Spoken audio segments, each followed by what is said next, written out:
ఖమ్మం జిల్లా నూతన కలెక్టరేట్ వద్ద గల ధర్నా చౌక్లో సిపిఎం పార్టీ ఆధ్వర్యంలో ధర్నా చేపట్టారు.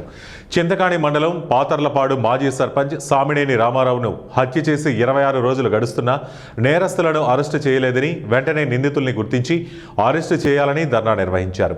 ఈ ధర్నాలో పాల్గొన్న రాష్ట్ర కార్యదర్శి జాన్ వెస్లీ, పోతినేని సుదర్శన్ రావు, సిపిఐ రాష్ట్ర కార్యదర్శి వర్గ సభ్యులు బాగా హేమంతరావు, అఖిలపక్ష పార్టీ నేతలు మాట్లాడుతూ హత్య జరిగి 26 రోజులు గడుస్తున్నా నేరస్తులను నేటికి గుర్తించలేదు. పోలీసులకు సమర్థత లేక కాదు, డిప్యూటీ సీఎం భార్య నందిని ఒత్తిడితో ఈ అసమర్థం మగ్గిపోతుందని, విచారణ ఓ తంతులా సాగుతోందని, ఎక్కడో కాకులు దూరని కారడవిలో కగారు పేరుతో పట్టుకున్నాం, అరెస్టు చేశామని ఓకదంపుడుగా ప్రచారం చేసే పోలీసులు ఈ కేసును ఎందుకు గాలికి వదిలారని ప్రశ్నించారు. రామారావు హత్యకు నైతిక బాధ్యత డిప్యూటీ సీఎం బట్టి విక్రమార్క వహించాలన్నారు.